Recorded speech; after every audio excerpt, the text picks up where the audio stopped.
주의 진리의 말씀에 귀 기울일 때 은혜와 진리가 풍성하게 하시고 주의 역사가 이루어지는 복된 시간 되게 하여 주옵소서. 주님을 주님께 의탁하며 예수 그리스도의 이름 받들어 기도하옵나이다. 아멘.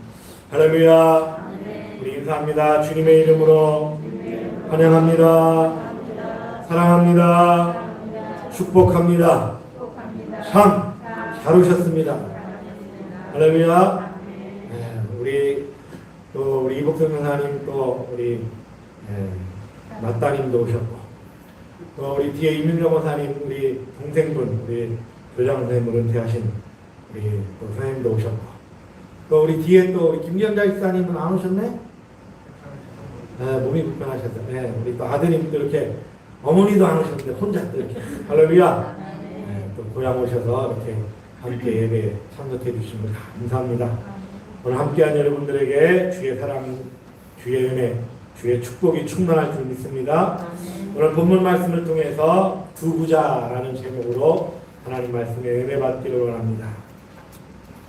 독일에 카우센이라는 사람이 있었대요. 이 사람이 아주 큰 부동산 부자였는데 콘도만 해도 15,000채가 있었고 또 수십 개의 빌딩과 다양한 부동산이 있었고 한국 돈으로 4,400억이 넘는 그런 엄청난 그 부를 가지고 있었는데 근데 어느 날 이 사람이 자살해서 죽은 채 발견된 거예요. 왜 죽었을까? 나중에 그 이유를 알고 봤더니 늘 그 재산을 관리하느라고 늘 스트레스를 받은 거예요. 자기 재산이 조금만 줄어들어도 안타까워가지고 막 마음을 쓰리고 그리고 나중에는 이 망상에 사로잡혀서 정신세약에 걸려요. 누군가 자기 재산을 탐낸다, 해코지한다. 이런 정신세약에 걸려가지고 결국에는 나중에 자살을 하고 말았더라. 참 불행한 일이죠. 그 많은 재산을 가지고 있는데 오히려 그 재산이 이 사람에게는 뭐가 된 거예요? 독이 된 거예요. 그래서 그 재산 때문에 스트레스 받고 신경쇠약에 걸려가지고 그만 자살을 한 거예요. 그는 결국 어리석은 부자였던 거죠. 반면에 우리가 잘 아는 아프리카의 아버지라 불리는 슈바이처 박사는 노벨상을 받았어요. 그 노벨상 받은 걸 다 아프리카 환생병 환우들을 위해서 병원을 짓고 일평생 헌신했어요. 그래서 지금도 그는 성자라고 일컬음 받잖아요. 아프리카의 아버지라 이렇게 칭함받고 사람들에게 지금까지도 칭송받는 인물로 그렇게 우뚝 서 있어요. 슈바이처 박사는 지혜로운 부자였죠. 사랑하는 성도 여러분, 세상에는요 이렇게 두 종류의 부자가 있어요. 어리석은 부자가 있고 지혜로운 부자가 있어요. 이 땅에 수많은 부유한 사람들이 많죠. 그런데 어리석게 자기만을 위해 살다가 비참한 죽음을 맞이한 부자들도 있고 지혜로운 부자들은 공공의 유익과 하나님의 영광을 위해 쓰임받는 그런 부자들도 있어요. 오늘 본문에 보면 예수님이 한 어리석은 부자를 소개하는 내용이 나와요. 이렇게 말씀하죠. 한 부자가 한 사람이 있었다. 근데 이 사람이 17절에 보면 마음에 생각하여 이르되 내 곡식 쌓아둘 곳이 없으니 어찌할까. 곡간을 헐고 더 큰 창고를 짓고 거의 그 큰 창고에 곡식과 물건을 많이 쌓아두리라. 그때 또 그가 말하기를 이제 내가 내 영혼에게 이르되 영혼아 여러 해 쓸 돈을 많이 쌓아두었으니 평안히 쉬고 먹고 마시고 즐거워하리라 하되. 그러니까 많은 부유함을 큰 창고에 쌓아놓고 그가 자기에게 말하는 거예요. 내 영혼아 야 이제 얼마나 많이 쌓아두었느냐. 먹고 마시고 즐기자. 이제 부족함이 없는 거예요. 그런데 20절 말씀에 하나님이 이 사람을 향하여서 뭐라고 뭐라고 말씀하느냐? 이게 중요해요. 여러분, 세상에 부유한 사람 많죠. 자기의 곳간에 가득가득 채워놓는 사람이 얼마나 많아요. 수백조, 수천조. 조라는 단위는 사실 우리에게, 이 서민들에게는 이게 와닿지가 않아요. 감이 안 와요. 조가 얼마나 큰지 여러분 아셔요? 모르시죠? 돈 많지 않은 분들은 몰라주세요. 아니, 머리 아프게 조까지 따질, 그냥 은행에 맡겨두면 알아서 그냥 은행이 관리하니까. 그런데 수많은 부자들은 조 단위까지 재산을 축적해놓고 오늘 내가 평안하게 호의호식하자. 그런데 중요한 건 그들을 향해서 하나님이 뭐라고 말씀하느냐. 20절에 이렇게 말씀하죠.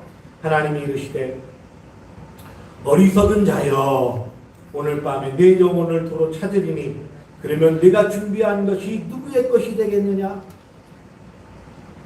여러분, 인생은요 내일 아침 무슨 일이 일어날지 우리가 알아요, 몰라요? 아니, 목사님 알아요. 저 내일 아침에요 인천 갈 거예요. 계획이 다 있죠. 그런데 그 계획대로 다 되면 얼마나 좋겠어요. 그러나 우리 인생은 한 치 앞도 모르는 것이 우리 인생의 모습이죠. 하나님이 이렇게 말해요. 내가 그 쌓아놓은 것, 내가 준비한 그 모든 것이 오늘 밤에 내가 내 영혼을 데려가면, 내가 내 영혼을 취해가면 그게 누구의 것이 되겠느냐? 누구의 것이 돼요? 아들 거 되고 딸 거 되고 세상 사람들 거 되죠. 그러니까 오늘 성경에서 자기만을 위해서 재물을 쌓아두는 것은 결론은 뭐예요? 어리석은 부자라 이렇게 말하는 거예요. 오늘 예수님이 세상을 살아가면서 자기만을 위해서 쌓는 것은 어리석은 것이다. 재물을 자기만을 위해 쌓아두는 거 어리석다. 이렇게 결론 맺고 있습니다. 우리는 부자가 되는 것이 좋을까요? 안 좋을까요? 여러분, 부자가 되는 게 좋아요? 안 좋아요? 좋아요. 어떤 사람들은 청빈한 삶을 강조하죠. 예수 믿는 사람들은 예수님처럼 청빈하게 살아야 된다. 물론 그것도 옳은 말이에요. 그러나 예수 믿는다고 해서 무조건 예수님처럼 가난하게 살아야 된다? 그거는 성경적인 삶이 아니에요. 성경은 청빈한 부자. 부자는 부자인데 어떤 부자? 삶이 청빈하게 검소하고 거룩하게 사는 부자를 원해요. 부자가 되지 말라는 게 아니에요. 여러분, 우리는 이 땅에서 부자가 돼야 돼요. 여러분, 부자 되기 원해요? 원찮아요? 예준이가 원한대요. 잠자다가도 대답하잖아요. 여러분, 우리는 부자가 돼야 되는데 어떤 부자가 돼야 돼요? 어리석은 부자가 되면 돼요, 안 돼요? 어리석은 부자가 되지 말래요. 우리는 지혜로운 부자가 되라고 말씀하고 있습니다. 오늘 본문에서 예수님은 어리석은 부자를 지적했죠. 누가 어리석은 부자냐? 자기만을 위해서 쌓아두는 사람은 어리석은 자예요. 그러면 성경에서 말하는 지혜로운 부자, 하나님이 원하는 부자는 어떤 부자? 재물을 공공의 유익을 위해서 사용하는 부자. 세상을 위해서 사용할 줄 아는 사람. 그리고 하나님의 영광을 위해서 그 재물을 드릴 줄 알고 사용할 줄 아는 사람이 하나님이 기뻐하시는 지혜로운 부자라고 말씀하고 있습니다. 그러면 오늘 우리의 삶을 돌아봐야죠. 우리는 과연 어리석은 사람인가? 지혜로운 사람인가? 목사님, 저는 부자 아니니까 해당 안 돼요. 여러분, 그렇게 판단하시죠? 속으로? 목사님, 이 말씀은 부자에게만 해당되는 거지. 저는 부자 아니니까 저에게는 해당하는데요. 아니요. 우리는 다 부자예요. 할렐루야. 예수 안에 있는 자는 다 하나님이 부유하게 하신 줄 믿으시기 바랍니다. 우리는 그리스도를 믿을 때, 주님을 섬길 때 가난한 자 같으나 부유한 자요. 약한 자 같으나 강한 자요. 무능한 자 같으나 능력 있는 자요. 여러분, 이 믿음으로 살아가야 돼요. 여러분, 부자가 물질만 많다고 부자가 아닌 거예요. 진정한 그리스도인은 진정한 부자예요. 말씀의 부자가 돼야 돼요. 여러분들 기도의 부자가 돼야 돼요. 할렐루야. 봉사하고 섬기고 남을 배려하고 남을 살펴주는 부자가 돼야 돼요. 할렐루야. 그래서 믿음의 사람은요 부자가 돼야 돼요. 모든 영역에서 부자가 돼야 돼요. 우리 세상 사람들이 아이 저 사람 참 오지랖도 높다 이런 말 하는 경우가 종종 있죠. 그래서 그게 물론 부정적인 요소로도 쓰일 수 있지만 적어도 우리 그리스도인은 긍정적인 요소로 모든 일에 부유한 자가 돼야 돼요. 할렐루야. 할렐루야. 그래서 가능하면 남을 섬겨주고 누군가를 위해 기도해주고 누군가를 위해서 사랑을 베풀고 또 교회를 위해 봉사하고 섬길 때도 기왕이면 우리는 마음에 부유한 사람이 돼야 돼. 내가 남을 위해서 10분 중보기도 하고 좀 짧잖아요. 그러면 중보기도에 부유한 사람은 뭐예요? 1시간 부유하게 기도하는 거예요. 할렐루야. 부유한 사람이 돼야 돼. 여러분 어떤 어린아이가요 거리를 지나가다가 구걸하는 사람을 보니까 다가가가지고 자기가 있던 돈을 그냥 뭉태기로 다 던져놨어요. 근데 그거를 보고 엄마가 쏜살같이 달려가가지고 돈을 빼앗았어. 야, 너 돌았냐? 너 미쳤냐? 네가 안 줘도 다른 사람이 다 줘. 그런데 네가 가진 걸 다 쏟아놓으면 어떻게?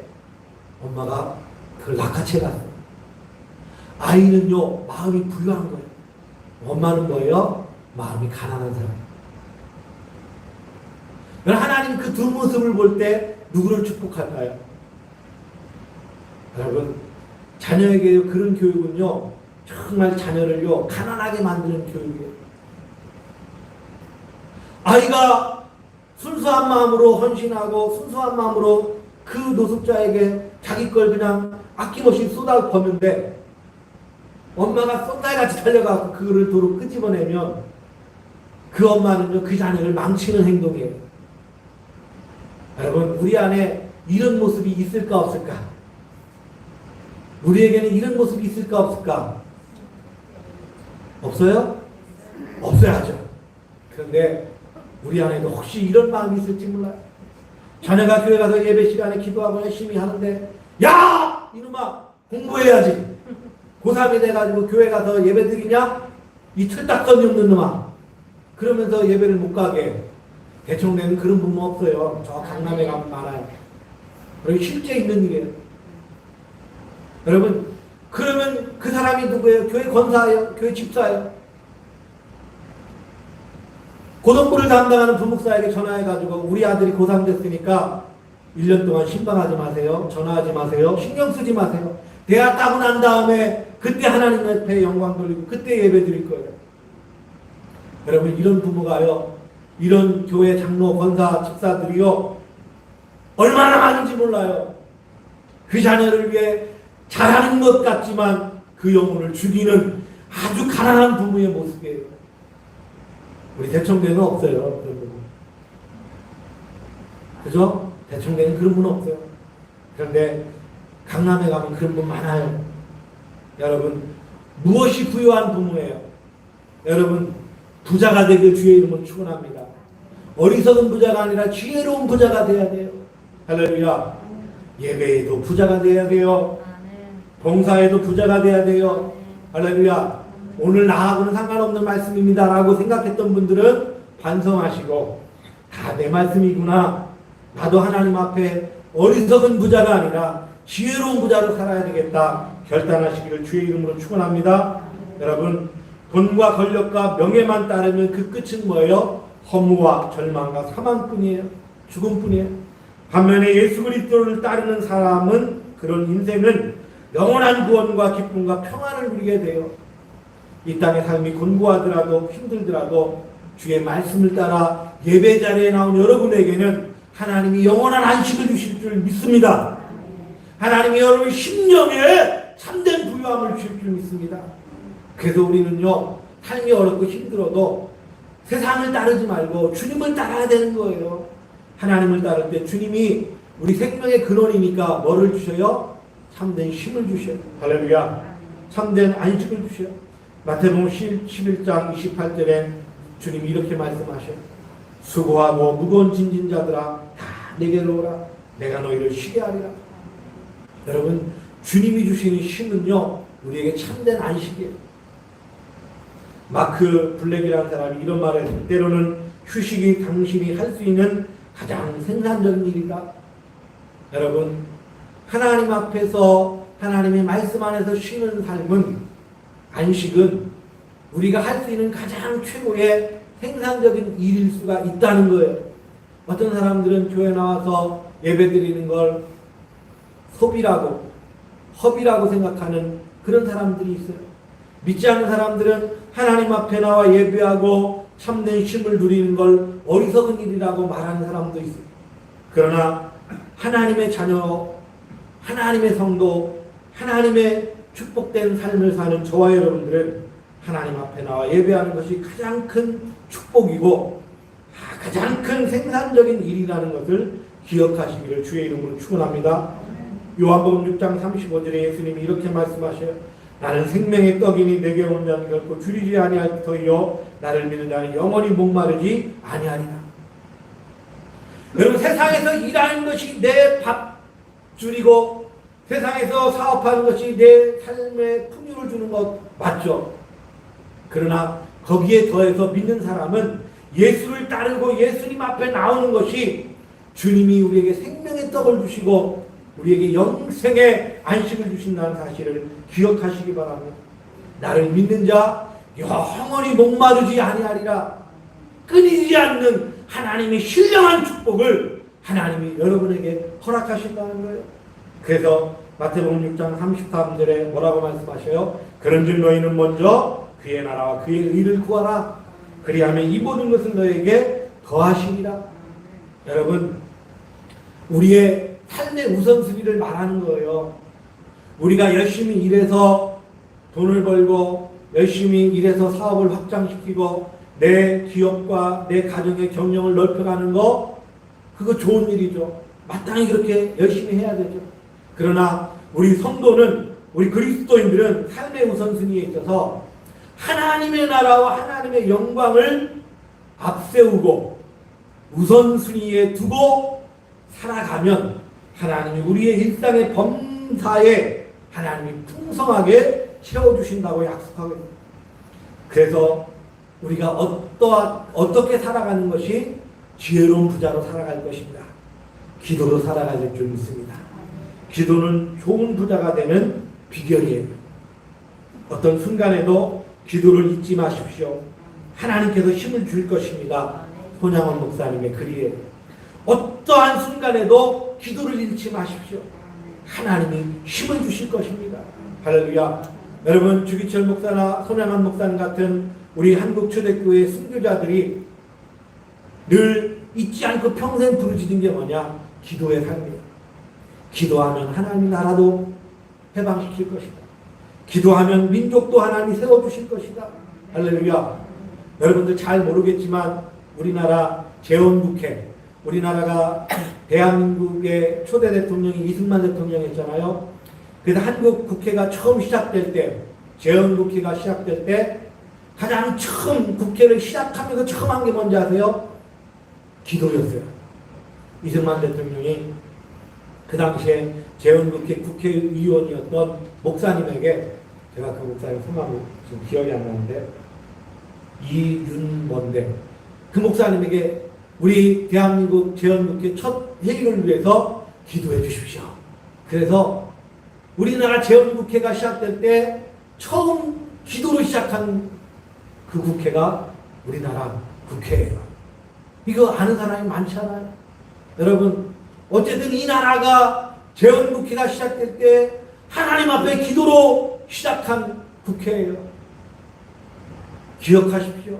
나라를 위해 기도하는 것, 여러분, 하나님이 기억하십니다. 여러분, 가정을 위해 하루를 기도로 시작하고 여러분 삶을 기도로 마무리하는 거, 하나님이 그 기업, 그 가정, 그 직장, 그 나라, 그 민족을, 그 자녀를 하나님이 기억하시고 축복해 주셔요. 30대 중반에 사업가가 있었어요. 8번 사업했는데 8번 다 실패했어요. 이 사람이 자기 사업을 쭉 돌아보면서 점검해 본 거예요. 무엇이 이렇게 계속해서 8번이나 사업을 했는데 왜 실패가 계속될까? 그때 깨달은 것이 바로 하나님의 말씀이죠. 하나님의 나라와 하나님의 의를 먼저 구했어야 되는데 내가 그렇게 하지 못했다. 그리고 9번째 다시 사업을 도전하고 시작할 때 목표를, 그 회사의 표어를 뭐라고 정했느냐? 하나님을 기쁘시게, 그리고 사람을 기쁘게, 이렇게 표어를 정하고 사업을 다시 시작했어요. 1992년에 다시 시작했어요. 그리고 그 생활의 목표가 예배가 되도록 하자. 그리고 회사에서 하루하루 사업을 시작할 때마다 하루를 온 직원들이 기도로 시작한 거예요. 기도로 하나님 앞에 영적으로 무장하고, 그래서 기도회를 통해서 영적 에너지를 충전하고 그렇게 사업을 시작했어요. 1억을 가지고 92년에 1억을 가지고 사업을 시작했는데 IMF 때도 이 회사만큼은 망하지 않고 1천억 달러, 1천억 원 엄청나게 성장한 거예요. 하나님을 기쁘시게 하는 모토로 그 표어를 정해놓고 사업을 했더니 8번 망했던 사람이 9번째 하나님의 영광을 위해서 그 기치를 들고 사업을 했더니 하나님이 그 사업을 복되게 하셨다는 거예요. 사랑하는 성도 여러분, 성도는 이 땅에 살아가면서 우리 성도에게 있어서 가장 강력한 경쟁력이 뭘까요? 우리에게 가장 중요하고 소중한 경쟁력은 뭘까요? 자본일까요? 우리 인물일까요? 사업을 하는데 자본과 우리 인물, 재원 중요하죠. 꼭 필요하죠. 그런데 적어도 우리 믿는 사람의 가장 강력한 경쟁력은 뭐가 될까요? 바로 기도예요. 할렐루야. 여러분, 기도하면요 안 될 것 같지만 하나님이 되게 하셔요. 기도의 능력과 기도의 힘을 여러분 불신하지 말기 바랍니다. 기도하면 하나님이 채워주시고, 기도하면 하나님이 들어주시고, 그래서 지혜로운 부자는 어떻게 되느냐? 기도로 되는 거예요. 할렐루야. 여러분, 이게요, 여러분 들을 때는 어리석은 것 같고 마음에 확신이 안 서죠. 정말 기도한다고 사업이 확장되고, 기도한다고 가정이 평안해지고, 기도한다고 능력이 나타나고, 어쩌다가 우연이 될 수는 있겠지만 다 그렇겠어? 매번 그렇게 되겠어? 혹시 염려하고, 혹시 여러분 불신하고 믿지 않는 마음이 드는 사람이 있을 수 있어요. 그러나 여러분 기도해 보십시오. 한번 하나님을 여러분들이 한번 테스트해 보십시오. 정말 그런가 하여 여러분들이 한번 기도하고 도전해 보십시오. 하나님은요, 기도하는 인생을 통해서 일을 이루어가시는 줄 믿으시기 바랍니다. 삶의 진정한 역사는 기도할 때 시작되는 거예요. 사랑하는 성도 여러분, 기도를 놓치지 않고 끝까지 붙잡으면 반드시 승리하는 줄 믿으시기 바랍니다. 말씀을 마무리합니다. 우리는 돈의 노예가 되면 어떻게 될까요? 그 돈이 우리를 지배해요. 물질의 노예가 되면 물질이 그 사람을 좌지우지해요.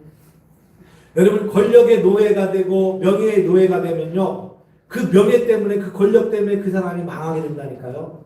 우리가 우리 주변의 삶을 돌아보면 알 수 있잖아요. 돈의 노예가 되고 권력의 노예가 되고 명예의 노예가 되면 그 돈 때문에 그 사람이 망하게 돼요. 우리 주변에 돌아보면 그런 사람들 얼마나 많이 찾아볼 수 있어요. 돈 때문에 호의호식하다가 결국 돈 때문에 그 인생이 망하게 되는 걸 볼 수 있죠. 사랑하는 성도 여러분, 우리는요 지혜로운 인생이 되어서 우리의 삶에 어떠한 경우라도 하나님께 부유한 사람이 되기를 주의 이름으로 축원합니다. 그래서 먼저 그의 나라와 의를 구하는 자가 지혜로운 부자다. 이 땅에 하나님의 영광을 위한 일에 여러분 부지런히 힘으시기 바랍니다. 하나님의 영광을 위해 심고, 그 다음에 사회 공공의 유익을 위해 심어야 돼요. 엊그제 우리나라의 그 최고의 갑부가 바뀌었다고 그런 인터넷 뉴스를 봤어요. 우리나라의 최고의 가부가 삼성의 이건희 회장이었는데 돌아가셨잖아요. 그래서 이제 그 아들 이재용 씨가 제일 많은 재산을 부유했었는데 얼마 전에 이름이 갑자기 생각이 안 나요. 김범수 카카오톡 정확한 명칭을 제가 모르겠어요. 이사회 의장이든가 뭐 하여튼 그분이 제일 큰 부자로 등극을 했어요. 그러니까 주가가 더 가지고 있는 주가가 더 많아가지고 이재용 부회장보다 삼성 이재용 부회장보다 카카오톡 김범수 의장이 더 많은 부자가 됐다고 얼마 전에 제가 그런 기사를 읽은 적이 있어요. 근데 이제 그게 중요한 게 아니고 그분이 약속한 거 자기 재산의 50%를 사회에 환원하겠다. 여러분 이거 보통 결단이 아니죠. 그 사람이 우리나라의 대한민국의 제일 많은 부자인데 자기 재산의 50%를 어떤 방법으로든지 사회에 환원하겠다. 대단한 결단을 한 거예요. 그 재산이 어마어마해요. 제가 정확히 모르는데 몇 조가 되죠. 그러니까 그 많은 재산의 절반을 사회에 환원하겠다. 좋은 결단이잖아요. 자기만을 위해 쌓아두지 않고 공공의 유익을 위해서 환원하겠다는 거예요. 여러분 재산 절반을 사회에 기증하겠어요? 목사님 절반요? 얼마 안 돼요. 아니 얼마 안 되는 게 문제가 아니고 내 재산의 절반을 사회에 환원하겠다? 이거 쉽지 않은 일이잖아요. 사랑하는 성도 여러분, 우리는 하나님의 나라와 영광을 위해서 그러한 부자가 돼야 돼요. 세상에서 성도가 부자가 돼야 돼요. 어리석은 부자가 아니라 하나님 앞에 지혜로운 부자가 돼야 돼요. 적어도 예수 믿는 사람 중에 이런 부자가 많이 나와야 돼요. 하나님의 영광을 위해 아낌없이 심고 가난하고 헐벗고 굶주린 자들을 위해서 내 것을 심고 하나님의 영광을 위해 심고. 그래서 저는 우리 자녀들을 위해 그렇게 기도해요.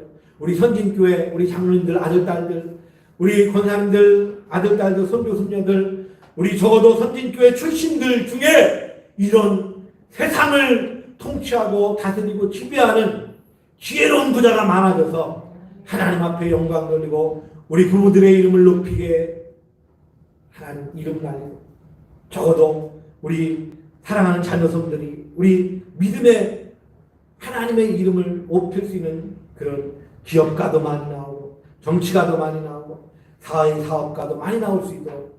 그래서 저는 새벽마다 그렇게 기도해요. 할렐루야. 여러분 지금의 모습만 보고 아이고 우리 자식들이 우리 손주들이 뭔 일을 하겠나? 아니요. 미래를 보고 기도하면 하나님은 그 기도를 들으시고 역사하시는 거예요. 할렐루야. 그러면 오늘 진정한 삶의 부유함과 풍성함이 우리 선진교회 성도들을 통해서 이루어지기를 주의 이름으로 축원합니다. 기도합니다. 참 좋으신 하나님 아버지 감사합니다. 우리는 하나님 앞에 지혜로운 부자가 되기를 소망합니다.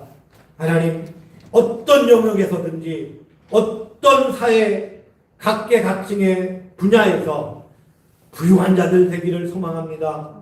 하나님의 영광을 위해서 부유해야 됩니다. 세상의 유익을 위해서 부유한 자가 되어야 됩니다. 자기 자신만을 위해 재물을 쌓는 자는 어리석은 자라고 말합니다.